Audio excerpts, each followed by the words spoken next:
All right, what's up, everyone? Kevin Allen here. I am back with Bobbywow, a.k.a. B. Clinks, a.k.a. The GOAT, breaking down some Call of Duty, Draftkings, Fanduel, first slate ever. What do you say, Bobby? This is exciting, man. It's fun. We're I think we've got a big edge already, and it's just gonna keep getting better. So I'm looking forward to it. So much edge. We were talking off air, and there's so much edge in the first few slates of a contest. We have never seen this play out as a fantasy tournament. We have never seen it happen. So we get to now sort of discover together how to attack this game. And again, you and I were just talking off air about various stack types and sort of the approach to Call of Duty overall. So let's bring that back up. What is the ultimate? And we've just talked about it. The ultimate thing that we're looking for here in Call of Duty beyond player skill is what? The number of rounds. The biggest thing is absolutely the number of rounds, the number of games that a match is going to go. So it's best of 5. You want to target the matches that are going to be close, competitive, and that in theory will end up going 4 or 5 games instead of just 3. Here it is. So the flaw in the DraftKings scoring algorithm for week 1. DraftKings priced the players based on win odds. So all of these players, or a lot of them, are priced based on how favored is their team to win, similar to how they do for MMA, similar how they do for League of Legends. I haven't played CSGO. I assume that's what they do there too. I don't know. In New York, I can't play it. But they did the same thing here. But yet, in our conversation, because these games can go 5 matches, because it's 2 points for a kill, 1 point for a death, and no one's kill-death ratio is so bad that they're losing, that they're minus getting negative points. I don't think anybody's is that bad. I haven't seen. Have you seen a kill-death ratio worse than like 0.5? No, those players don't usually last on the teams. Yeah, Bob, you were telling me this off air as well. To get into the professional league, you had to climb the ranks of essentially what are all of these various for money games. We're seeing here some VOTS DFS is on the comments saying they got to fix the scoring. I don't need them to fix the scoring. I just want to take advantage of knowing what the scoring system is to understand how we are going to attack it differently. So there is no bonus in place for a 3-0 slaughter. And who does that hurt? That hurts the team that goes 3-0. That hurts the opponent. That hurts everybody. And, the highest priced players, and let's take a look at your sheet real quick. Guys, we're doing this public today. A lot of these broadcasts, a lot of our stuff is going to be behind the paywall. That's just what we do. But we're trying to bring this out to public, get an idea of what we're breaking down here in first slate ever. So hopefully you enjoy this, Bobbywow. But with me. But here we go. I mean, the most expensive players. Let's just take a look at your sheet here. This is a breakdown sheet. You got 2 players from Atlanta. Most expensive on the board, 15-6, 15-3. Good cash plays. Going to be done. But here you go. A top play that might have a limited ceiling due to a sweep. So here you get a great player. But the question is, and we don't know this, will their individual greatness translate into fantasy goodness? Or should we go away from looking at the best players and go to the teams that are going to have the most competitive and long-lasting games, right? And we're going to, I believe that's the approach rather than looking. I mean, what do you say, Bobby? You're totally right on. And I think, part of our research as we move forward is going to include the percentage chance of a team going 3 games, the percentage chance of a team going 4 games and 5 games. Because the truth is, those plays are the top plays if it's a competitive match. Like if Atlanta or Chicago goes 4 or 5 games, the best plays will be from those teams most likely. And we do want the better players from those teams, but the first and foremost consideration might be close, high scoring, maybe even slight underdogs. I know we like the slight underdog. So let's take a look at the odds real quick for today's slate. 15 minutes or less. Everyone knows the rules. You heard that before somewhere, right? Let's take a look at the odds. You're a big Dave guy, aren't you? Yeah, I do. I love Dave. So let's look at the odds. I do. I love Dave. All right. Let's look at the odds for today's set of games And this is a really important odds number right here on the right-hand side. So I'm on Pinnacle. All credit. It's right up there. We didn't create this. And they have over-under for the number of games within each match. And you'll note that the FaZe London Royal game here, where the Atlanta is a massive favorite, minus 443, biggest favorite on the slate. Their over-under is set at 3.5 games rather than 4.5 games. What that's telling us is, while it's minus 215 to go over 3.5, so most of the time we're going to get a 4-gamer. It looks like this, of all 3 games, is the least likely to get us a 5th game. Now, that's dangerous, and that's fadeable to me.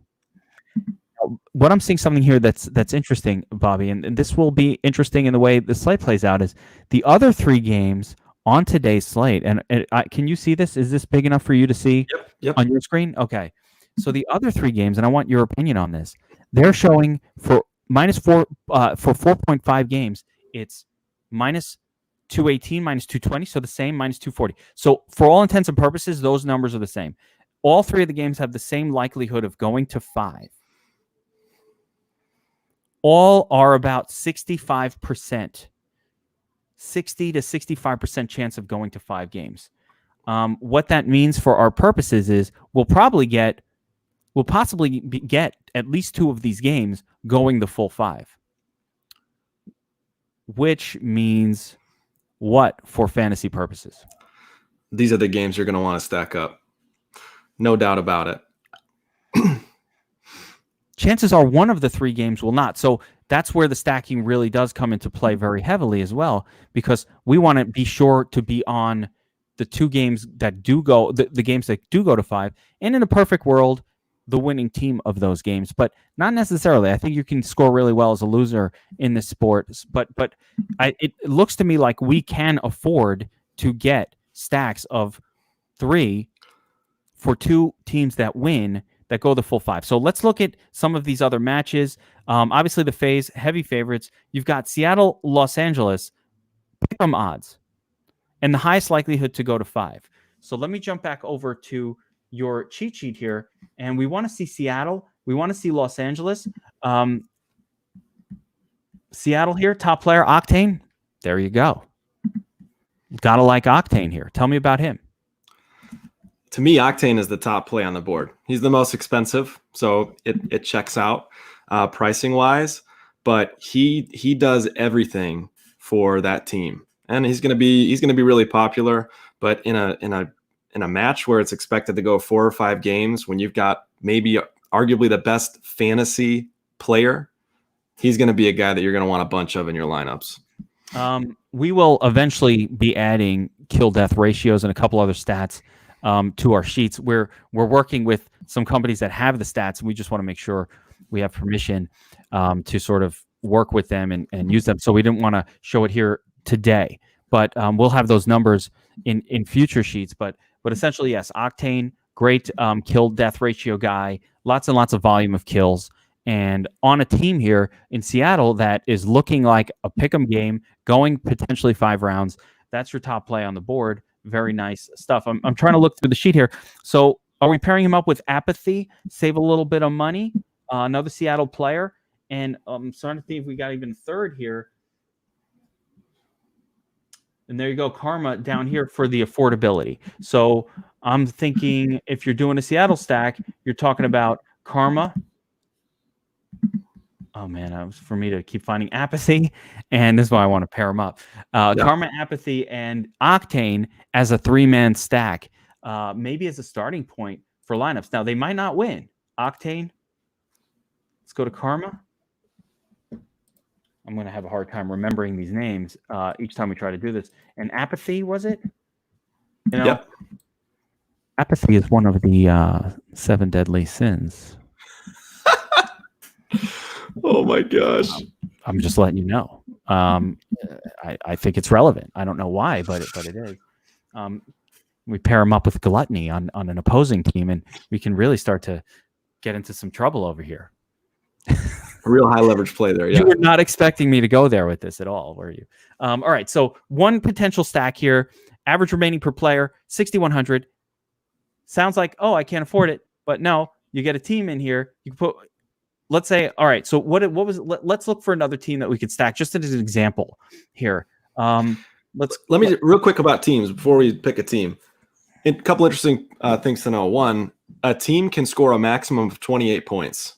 So if the team gets every point possible, 28 points is the maximum. Any team that wins the match will score 24 points. Okay. So there's not a lot of variation in games played based on the team. The only way to get more than 24, so if you win 3 games, you get your 24 points, is that 5th round of search and destroy.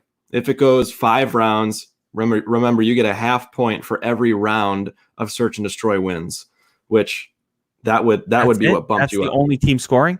Is there not objective scoring for the teams as well? Some certain objectives that produce points to the team position? I don't believe so. I believe it's game wins is 4, match wins is 10. I'm not going to question you, man. Yeah, last time I did that, I looked like a fool. Yeah, there was.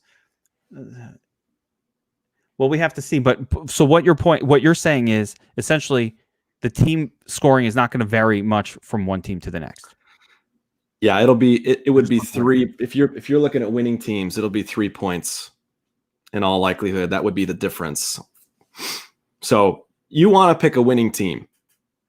Here it is. Win a match, win a game, win a round. Not much. Players drafted as captain, earn one. So not much going on here. It's very, very specific to what scores for the team. So we just want a winning team, which again means we're going to stack our team with one of our rosters. Now let's get back over here, and I just want to put one roster together. I can't make a lineup. I can't enter it, so I can make a lineup here, and whoever's watching this is welcome to enter it. But all right, let's look at the team position. So for the team position, wouldn't it be interesting? So I just had a thought. Rather than stack the team, no, the negative of going with the phase here is you're paying up the most. So that's the only real negative to that. So you look at the most expensive, highest win likelihood team. That's probably your cash team play. Yep. on the team position. Correct. Right? Phase minus 443. There's not a whole lot of other big favorites here. We could take a look at the Chicago Huntsmen, second biggest favored team on the slate. Very, very high likelihood of going 5 rounds. So this match, even with a very heavy favorite, Chicago looks good. Let's jump over to the Bobbywow sheet. Find me some Chicago. We got our city, Envoy, and Scump. Chicago's a great team, man. They've got a team where anybody could go off. This is your local team. Yep. Yeah. Now, are you a fan of Scump? Are you a Scump fan? He's probably one of the more popular players. So, even if you haven't been following Call of Duty League, he might be a name that you've heard of before. Our cities he's definitely one of the main guys for this squad.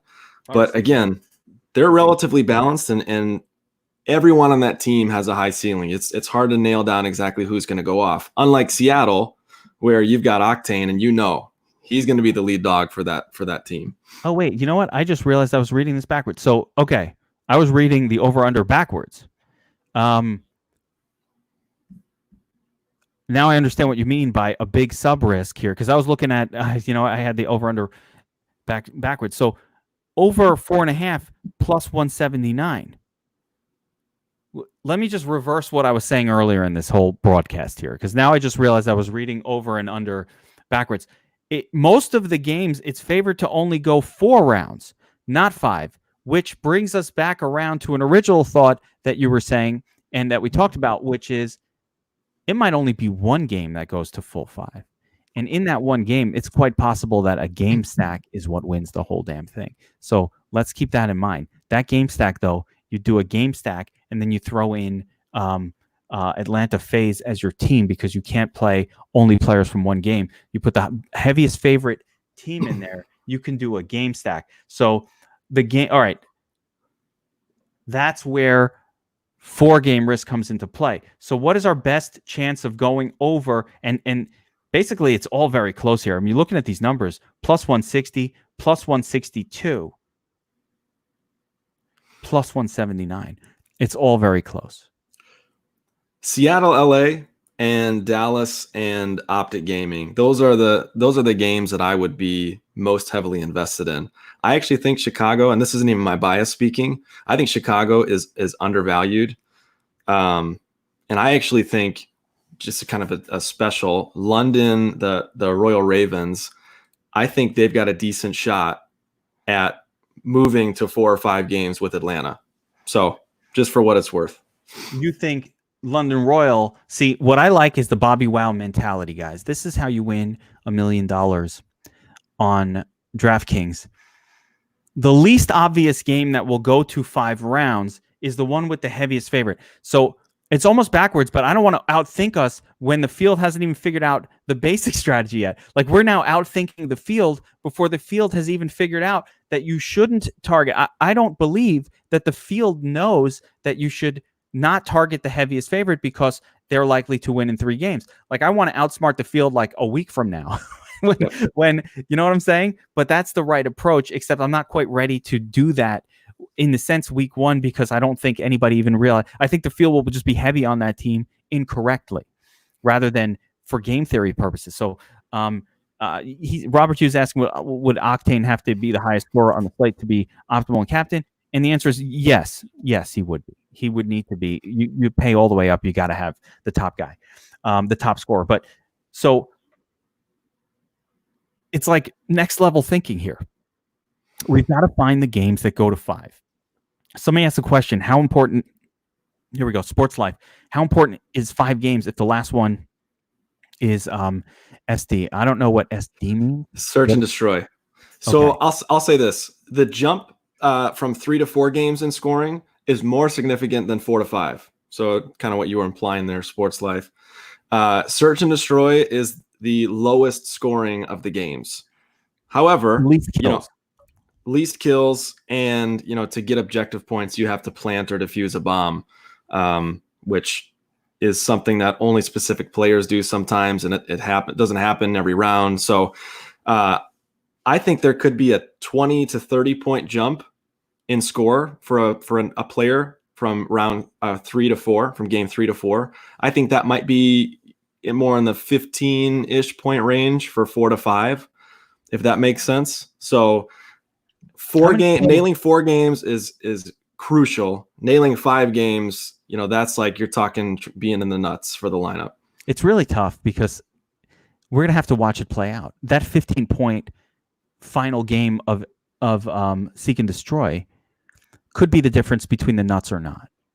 It also could maybe not make the difference in a really bloody 4-game battle with some other teams. So really, really going to be fascinating to see how the points play out on screen and to monitor it for a couple of slates to really understand, okay, can I win with a 4? Can I win? Is it possible to even win a tournament with a 4-game, with a team that only plays 4, where they outscore a team that plays and wins 5 games? Like, is it even possible in this meta for that to happen? And to that point, let me add too, Octane, who probably has the highest ceiling on the slate, if he goes off and has the best match he's ever had, but the matchup only goes 3 games, there will be average players from other teams that if their matchup goes 5 games, they will outscore the best player. Average players. I can't be clear. I cannot be clear enough about that. This is why I'm trying to mentally bring everybody who's watching this to the understanding that we are not here. It's similar to League of Legends in a sense. Even though we do evaluate the players a little bit, when I hear somebody ask me a question like player X versus player Y, I want to rip what's left of my hair out because dink, done. Wait, you see the sound of it? Dink, it's finished. The reason being, it doesn't matter. Which team are you going to stack? It's 4-3 stacks. That's it. Use all the guys. We know that positional wise, we all won League of Legends last night. Every single DFS Army subscriber, 100%, all 3,000. Everybody came in first. And the reason was because it was a 2-game slate. The optimizer, if you set it simply, is going to give you 4-3 stacks. There was only 2 teams that were massive favorites. And I didn't even put my full 150 in. You can't even believe it, Bobby Wow. I tempered it down to only 40 because when I started going past 40, I was like, I don't like the way these look at all. I don't like what's happening here. This is plenty. And of course, I came in first, second, third, fourth, fifth. It was like that. So it didn't matter who the players were. You stacked the two teams, you won the tournament.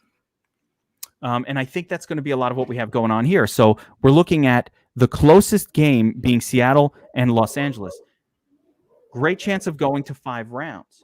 They might not have the greatest players, but it's a 50-50 match. So I think your underdog play is to play the Gorillas. Everybody loves Seattle. Their players are priced more. You get the Gorillas for a little bit cheaper. And I want to say Seattle and Los Angeles, they played earlier in the season too. I think that matchup went 5 games. And what's interesting is Los Angeles, the Gorillas played last week. I think they played terribly.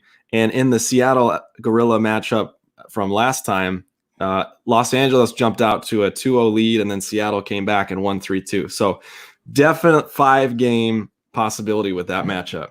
There we go. Now, a couple of people are asking, where do they find starting lineups? Is this published on the Call of Duty League's website? I mean, we'll have it as part of our notes. It will be published on the website. The notes right now are all active players. So those are reflective of the starting lineups. One thing to note about lineups, subs are rare in Call of Duty. And I don't know that I can think of a time when somebody was subbed in mid-match. So not necessarily sub risk like League of Legends. But yeah, just we'll keep you updated on any changes in starting lineups. But this sheet reflects the starting lineups as of the second. Yeah, and again, this is the DFS Army Call of Duty cheat sheet. This is the premiere of it. And we're already talking off air about different ways to organize it where it's going to show starting lineups, show some.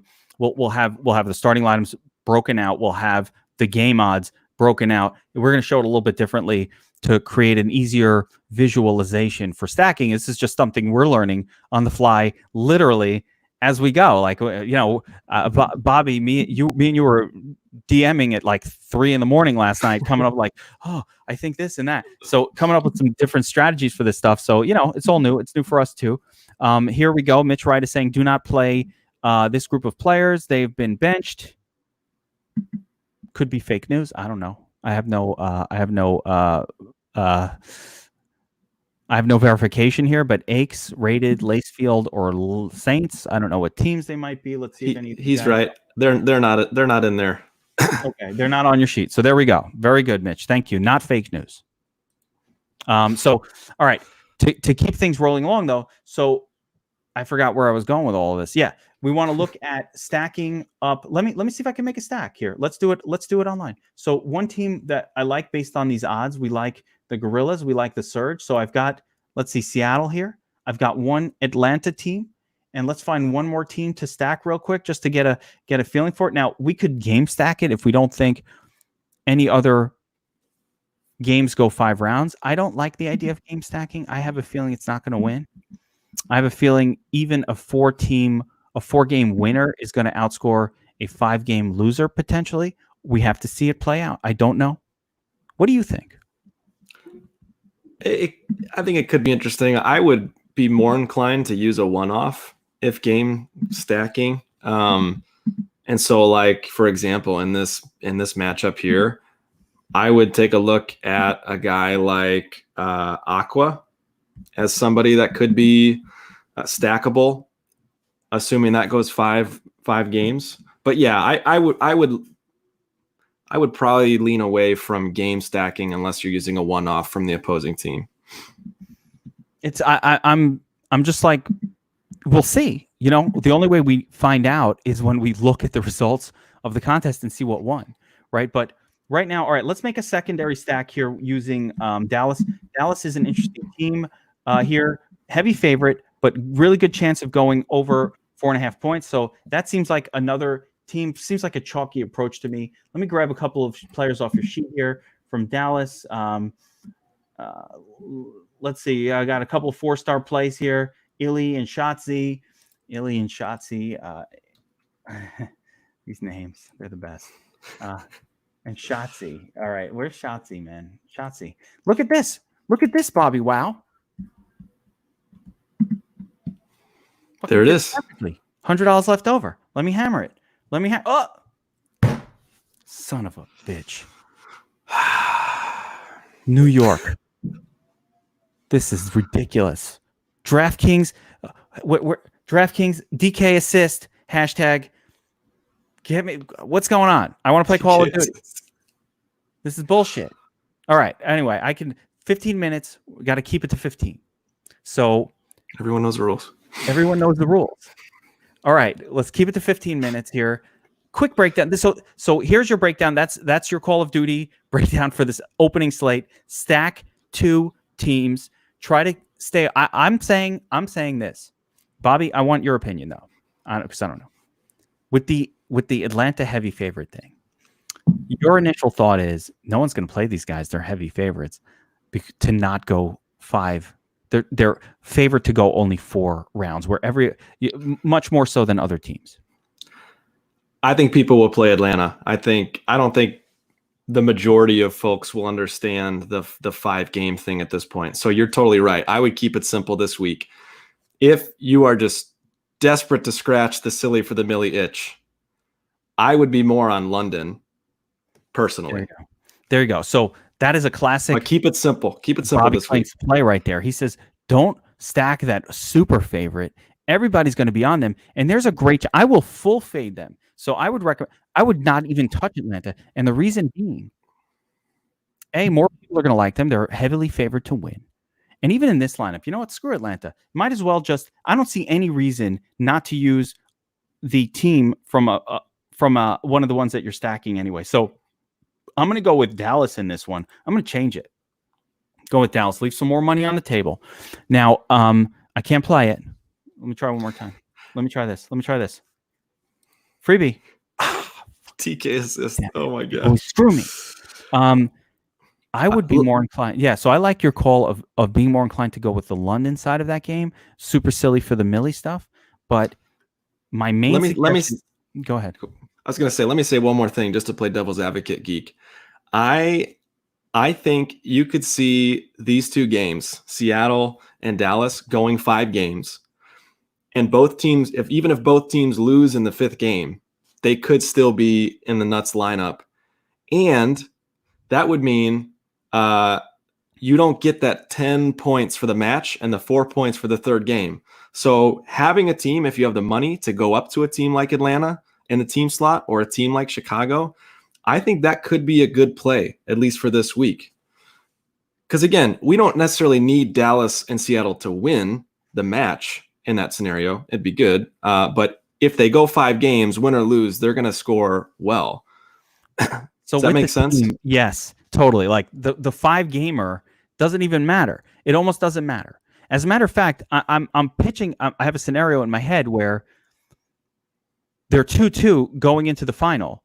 So a lot of this is going to come down to who won SD the first time as well, because you just said SD doesn't score as well. We're getting 2 rounds of it. So like, I want the team. All right, next level thinking. Check this out. This is just coming in my head, guys. This is happening live on the air. I want the team, not the team that wins game 1 or game 2 SD. I want game 1 and game 3. Right? I want the high scoring games, domination. I want hard point. I got to play the real game. We're going to play tonight. Yeah. Check us out. We're going to be playing on Twitch tonight. Look me up. Join Slack. Chief ST on Call of Duty. So we're going to play tonight. I'm going to learn hard point. I'll be all over it. But we want the team. So I think the next thought, and this is our next level of analysis, Bobby, for the next time. We want to look at teams that are better at SD versus teams that are better at the other 2 games. We want the ones that are winning because they're taking down the flags and they're guarding the hard points. They're dominating the flag. We don't necessarily want the ones that are doing the objective-based game that doesn't score as well. So when we get 5 rounds, so man, it's getting crazy. Next level thinking here. But all of that being said, the winning team, you need the team that wins because you need the 3 wins for your team position, period.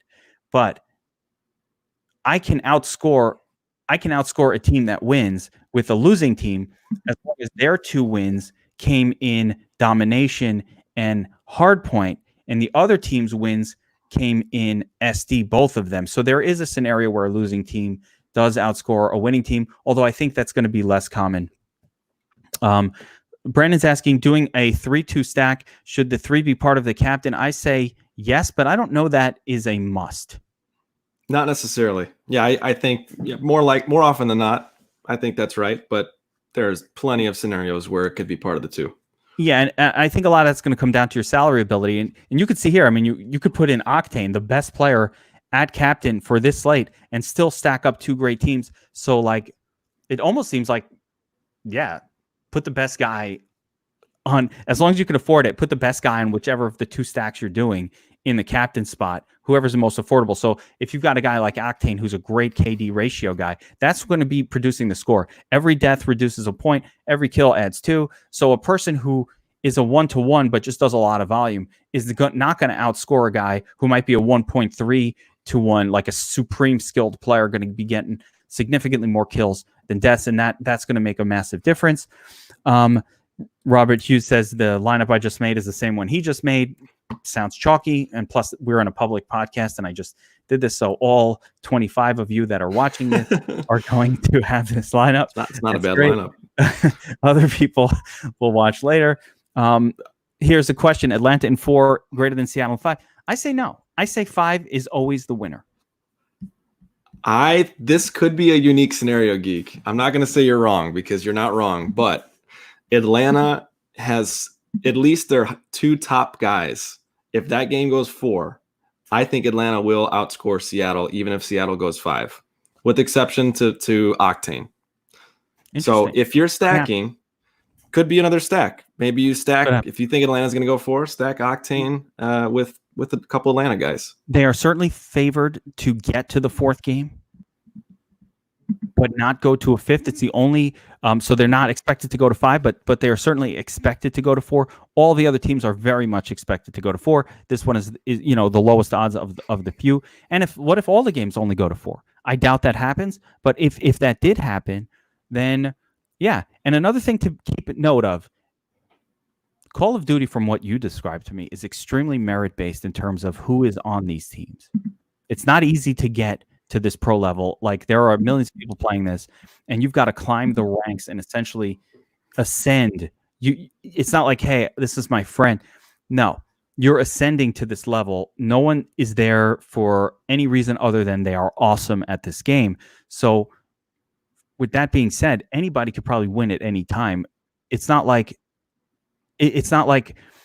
another sport where a massively favored person is just always going to win. I think this type of game, anybody can win. Anything can happen. And so I think we're going to see plenty of upsets. So I don't want to count on the odds. As a matter of fact, what we've seen from League of Legends, and you've been playing quite a bit of League. I know you only play those underdogs, man. I know how you roll. And am I right? I mean, come on.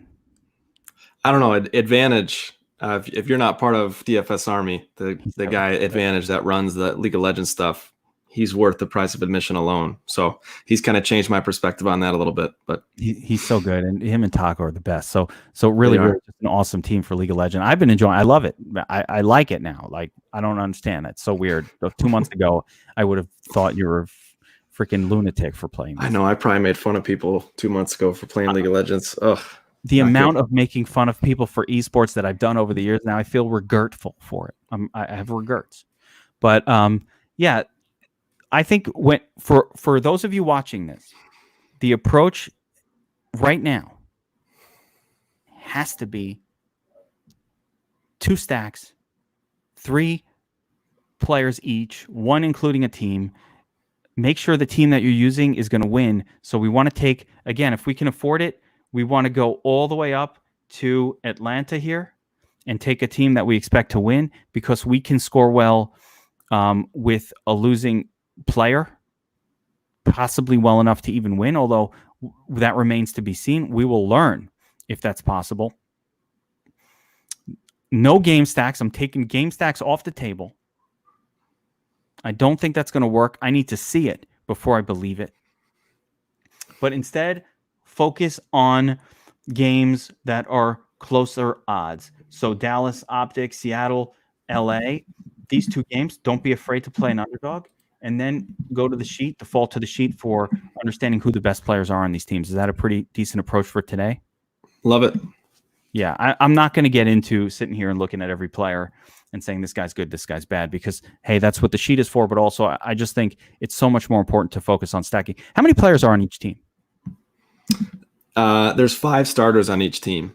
Okay, so it will be interesting to choose the 5 and pick which 5. Do you think that there's going to be some game theory sort of goodness around...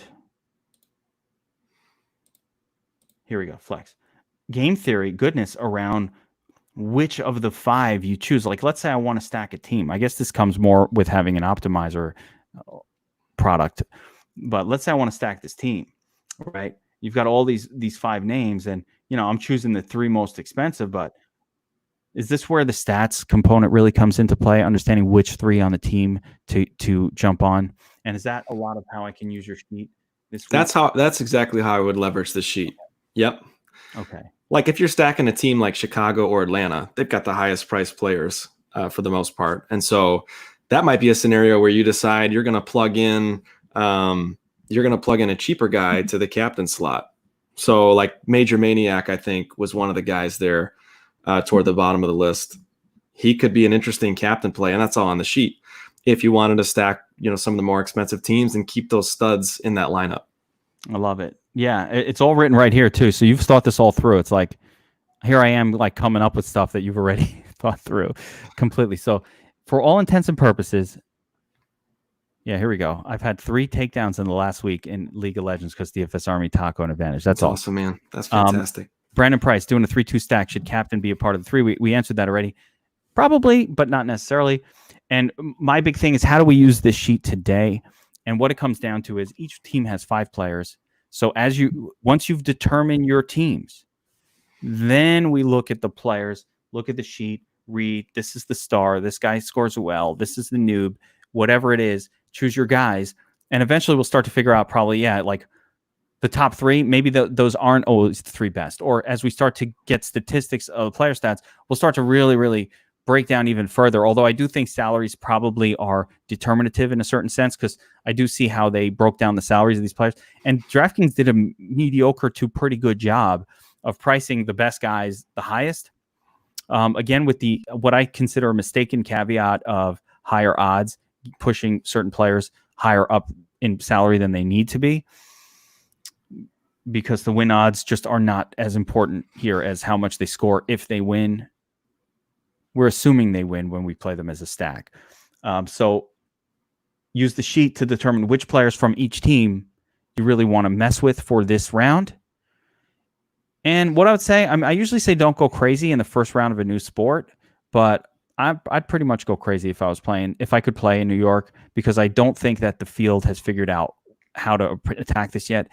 And I think that we've come up with actually a pretty good approach to this. Like, looking over the numbers, this is how it has to work. What do you say? I love it, man. My suggestion would be open that sheet up in Google Sheets, download it, sort by team. That'll be the easiest way as you're picking the teams you want to stack, to figure out who you want to stack. And then, there's some blue highlights in there. Those are some of your higher ceiling GPP type plays. So you'll see those in there as well. But take a look at the sheet, take a look at the lineup construction at the bottom, and how viable do you think make some money? How viable do you think? I see here in the lineup construction notes. How viable do you think 2-2-2 is going to be? I need to see it to believe it. Yeah, I don't know. It's so dependent upon how many games the match goes, but I certainly think it could be viable. It won't be super popular, so it's more of a GPP play. But if you've got some guys that you're in love with from a couple teams that you think will score really, really well, why not? It could also be slate size dependent. Don't know if they get bigger than 4 games. Like on a 6-gamer, you probably have a much better shot of catching 2-2-2 of 3 teams that go the full 5. You know what I mean? And win. Yeah. And then it's 2-1 and the team could be a one-off. So you can start getting really crazy with all of this. I think the most popular should be either 3-2 or 3-3. And at this point, I think it's going to be 3-3 because I want to assume that any team that I'm playing in a stack is going to win anyway. So YOLO, why bother adding another leg to the parlay in terms of betting that, even Atlanta at minus 440, if I'm not playing their players, minus 440 is still 80%. 83%, which gives me like a 15% chance that I'm wrong. And why add that leg to the parlay where if my 2-man stack doesn't win, I'm probably not winning the tournament anyway. So I might as well use their team. It's the difference between, hey, I want to get min cash and I'm trying to win this tournament. I don't want to get min cash. I want to win the tournament. And also I want to make lineups that have so much correlation in them that if I do hit 2 teams, go 5 rounds, and win, I'm probably in the money and in competition for first place if I didn't win. Right. Whereas like if let's say I did a 3-2-1 and the one-off, it's kind of like why you don't add a parlay on a minus 1,000 fighter in MMA. What did they add? Nothing. What did I lose? The risk far outweighs the reward there. That's for sure. Let me